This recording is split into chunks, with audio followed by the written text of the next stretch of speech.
menyucikan, bahkan mati, tebus dosaku, kubur kosong, membuktikan dia hidup. Katakan sebab dia hidup, sebab dia hidup. Ada hari esok, sebab dia hidup. Tak gentar, karena ku tahu yang tegang hari esok. Hidup jadi berarti sebab dia hidup. lebih tinggi lagi, berikan tepuk tangan bagi Tuhan kita. Haleluya. Yesus nama. Mari sama-sama ikutin gerakan kita malam hari ini. Dia yang menyucikan, menyucikan, bahkan mati, tebus Dosaku kubur kosong, membuktikan dia anak Allah. anak.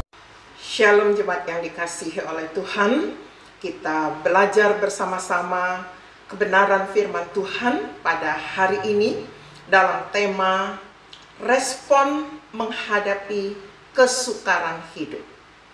Respon menghadapi kesukaran hidup. Mari kita berdoa sebelum kita belajar bersama. Tuhan, terangilah hati kami sehingga kami bisa mengerti kebenaran firman-Mu dan menerapkan di dalam kehidupan kami sehari-hari. Di dalam nama Yesus. Amin. Saudara, kita sama-sama mengetahui bahwa tidak asing lagi bahwa COVID-19 telah melanda seluruh dunia, termasuk Indonesia dan anggota gereja kita. Dalam sebuah webinar yang saya ikuti secara mandiri, seorang hamba Tuhan berkata, jika kita belum bisa melenyapkan corona dari lingkungan kita, maka marilah kita berselancar bersama dengan corona ini dengan tetap mengikuti protokoler kesehatan yang telah diatur serta belajar dari firman Tuhan. Ungkapan ini diambil dari contoh yang nyata bahwa tidak ada seorang pun mampu melawan ombak yang begitu besar. Namun orang-orang yang cekatan justru dapat menciptakan permainan dengan ombak tersebut yang terkenal dengan nama berselancar bersama ombak atau surfing. Ini gambarnya. Saudara akan banyak menjumpai gambar seperti ini di Google. Demikianlah kondisi yang sedang kita hadapi saat ini. Bahkan sudah ada di tengah-tengah kita. Sebagai orang yang telah menjadi anak-anak Allah, telah menjadi manusia ciptaan baru Allah, pasti kita terhenyak sejenak. Mengapa semua ini terjadi pada saya? Bukankah ada janji Tuhan bahwa Ia akan melindungi kita dari segala penyakit sampar yang busuk, dari penyakit sampar yang terbang di waktu malam, dari penyakit menular yang mengamuk di waktu petang, sesuai dengan Mazmur 91. Di manakah Allah dan janjinya yang menyatakan bahwa itulah itu tidak akan mendekat kepada kemahmu, malaikat-malaikatnya akan diperintahkannya untuk menjaga engkau di segala jalanmu?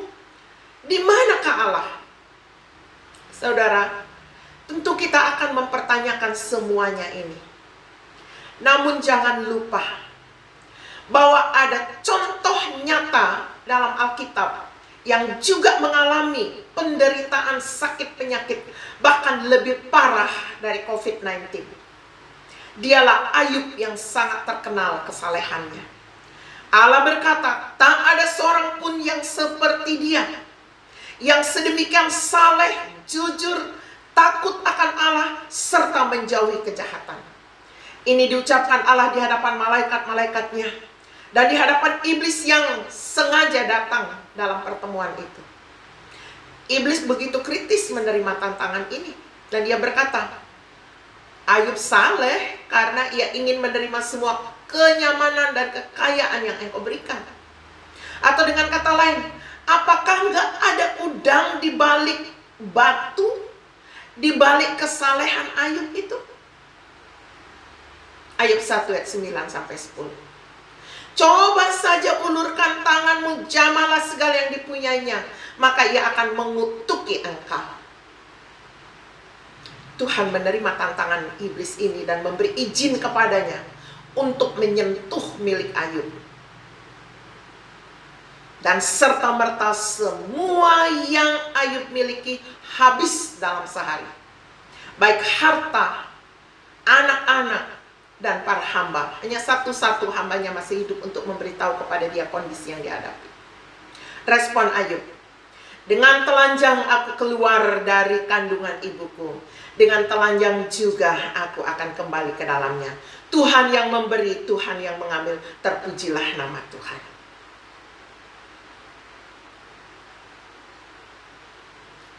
Pada ujian pertama ini Ayub lulus cemerlang. Ayat 22 katakan, dalam kesemuanya itu Ayub tidak berbuat dosa dan tidak menuduh Allah berbuat kurang patut. Mungkin saudara juga pernah mengalami ujian dari Allah dalam bentuk seperti ini, dan saudara juga telah lulus dengan baik. Saudara, iblis tidak berhenti sampai di sini. Ia kembali hadir di hadirat Allah dan melaporkan dirinya yang telah berkeliling dan menjelajahi dunia. Allah kembali membanggakan Ayub kepadanya. Apakah engkau memperhatikan hambaku Ayub? Sebab tiada seorang pun di bumi seperti dia, yang demikian saleh, yang takut akan Allah dan menjauhi kejahatan. Ia tetap tekun dalam kesalehannya meskipun engkau telah membujuk aku melawan dia untuk mencelakakannya tanpa alasan. Apa jawab iblis? Kulit ganti kulit. Orang akan memberikan segala yang dipunyainya ganti nyawanya. Tetapi ulurkanlah tanganmu dan jamalah tulang dan dagingnya. Ia pasti mengutuki engkau di hadapanmu. Ayub 2 ayat 4-5. Allah pun menerima tantangan ini dan mengizinkan iblis menjamah tubuhnya Ayub, hanya tidak boleh menyentuh nyawanya. Serta-merta Ayub mengalami sakit, disebut dalam Alkitab sakit barah yang busuk, dari telapak kakinya sampai ke batu kepalanya. Rupanya penyakit itu gatal, sampai Ayub harus mengambil lembing untuk menggaruk-garuk badannya dan duduk di tengah-tengah abu. Bahkan istrinya pun ikut melontarkan kata-kata yang kurang pantas. Masih bertekunkah engkau dalam kesalehanmu? Kutukilah Allahmu, lalu matilah. Ayub masih mampu menjawab dengan baik. Engkau berbicara seperti perempuan gila. Apakah kita mau menerima yang baik dari Allah, tetapi tidak mau menerima yang buruk? Dalam kesemuanya itu Ayub tidak berdosa dengan bibirnya. Bahkan ketika 3 temannya datang, yaitu Elifas, Bildad, Sofar, datang menjenguknya, mereka tidak mampu lagi mengenali rupanya Ayub. Mereka pun menangis, mengoyakkan pakaiannya, menabur debu ke langit, dan mereka duduk di tanah bersama Ayub selama 7 malam tanpa mampu mengucapkan sepatah kata pun, sebab melihat penderitaan Ayub yang luar biasa. Ayub mengambil beling dan menggaruk-garuk lukanya.